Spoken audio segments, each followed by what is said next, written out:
আমার দয়াল নবী পাকের দেহ মোবারক কেন 3 দিন পর্যন্ত দাফনবিহীন অবস্থায় ছিল?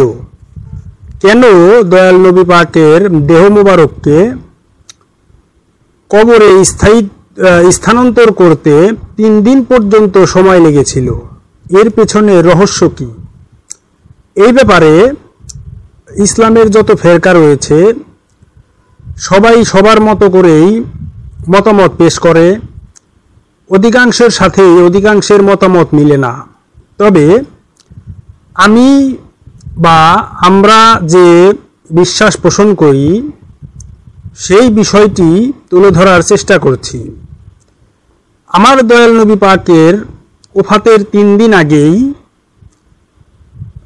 তিনি বলেছিলেন, কাগজ কলম আনো, আমি কিছু লিখে দিয়ে যাই, যেন তোমরা আমার অনুপস্থিতিতে তথা আমার দৈহিক অনুপস্থিতিতে তোমরা বিভ্রান্ত না হও। কিন্তু তখনই ওই ঘরে তথা ওই উপস্থিত যত লোক ছিলেন, সাহাবা সহ পরিবারের লোকজন সহ, সবার মাঝেই দুটো গ্রুপ হয়ে গেল। এক গ্রুপ বলল, লেখার কোনো প্রয়োজনই নাই, আমাদের কোরআন রয়েছে। আরেক গ্রুপ বলল যে না, তিনি যা লিখে দিতে চান তা লিখতে দেওয়া হোক, যেন আমরা পরবর্তীতে বিভ্রান্ত না হই। যা হোক, এভাবেই দুটি গ্রুপ বিবদমান পক্ষ হয়ে গেল। পরবর্তীতে দয়াল নবী পাক যখন 3 দিন পরে দেহত্যাগ করলেন, দেহত্যাগের পরে ওনার লাশ মোবারক 3 দিন পর্যন্ত দাফনবিহীন অবস্থায় ছিল।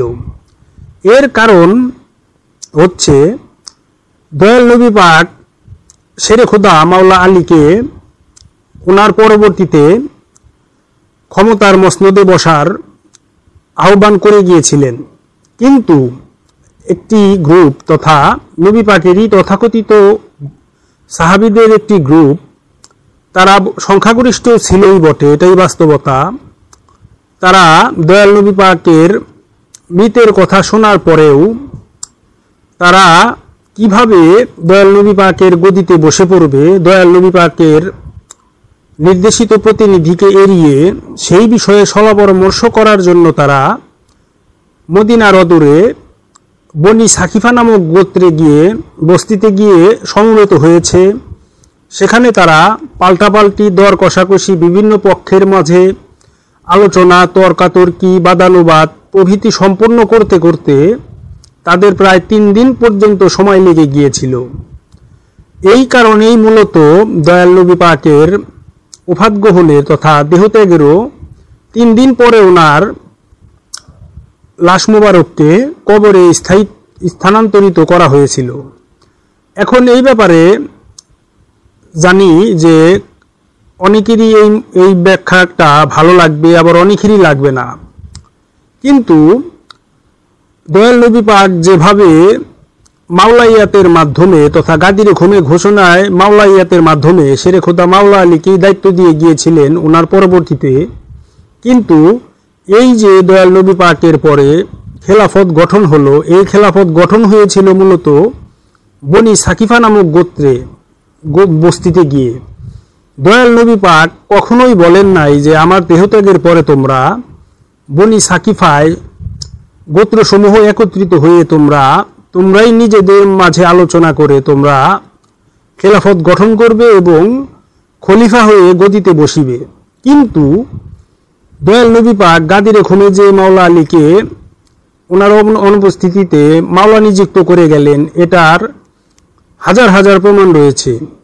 এছাড়াও হাদিসে কেরতাসের মাধ্যমে এটাও প্রমাণিত, দয়াল নবী যখন বুঝতে পারলেন যে গাদিরে খুমের যে ঘোষণা এটাকে অধিকাংশই মানবে না, তথাপি তিনি ওসিয়ত লিখতে গিয়েছিলেন, যেটা হাদিসে কেরতাস শতভাগ বিশুদ্ধভাবে প্রমাণিত। তাই প্রকৃত অর্থে দয়াল নবী পাকের লাশ মোবারক 3 দিন পরে রওজা মুবারকে স্থানান্তর করার মূল রহস্যই হচ্ছে এটা। মূল রহস্যই হচ্ছে কিভাবে তারা গদিতে বসবে, খেলাফত গঠন করবে এবং খলিফা হবে। এই কারণেই এত দূরত্ব তথা এত দেরিতে দয়াল নবী পাকের লাশ মোবারক দাফন হয়েছিল। এছাড়াও কিছু কথা থেকে যায়, যেমন দয়াল নবী পাকের জানাজা আমাদের যেভাবে জানাজা হয় সেভাবে হয়নি। দয়াল নবী পাকের জানাজা মুবারক হয়েছিল সংঘবদ্ধ কয়েকজন করে করে তার জানাজা হয়েছিল। মূলত ওসব কারণেও বিলম্ব হয়েছে, কিন্তু মূল কারণ হচ্ছে এটাই যে ওই যে বনি সাকিফা বস্তিতে খেলাফত গঠন, সেটা নিয়ে তাদের মধ্যে নানা রকম তর্কাতর্কি, হানাহানি, বাদানুবাদ প্রভৃতি করতে করতে তাদের বিলম্ব হয়েছিল।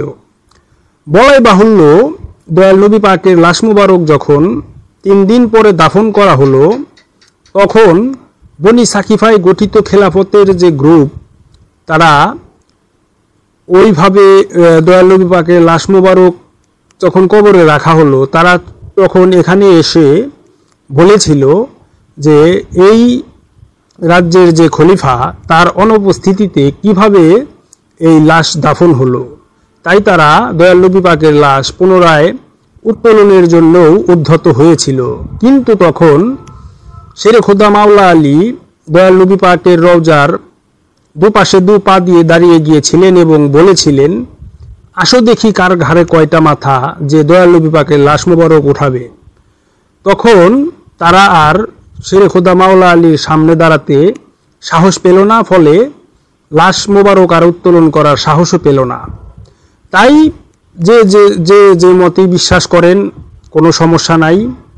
আমি বা আমরা কিছু সুফিবাদী তথা তরিকতপন্থীরা যেটা বিশ্বাস করি যে যদি বনি সাকিফার ওই বস্তিতে খেলাফত গঠনের জন্য সংঘবদ্ধ হয়ে বাদানুবাদ, তর্কাতর্কি বা পারস্পরিক আলোচনা না হতো, তবে দয়াল নবী পাকের লাশ মোবারক দাফন হতে 3 দিন পর্যন্ত সময় লাগতো না।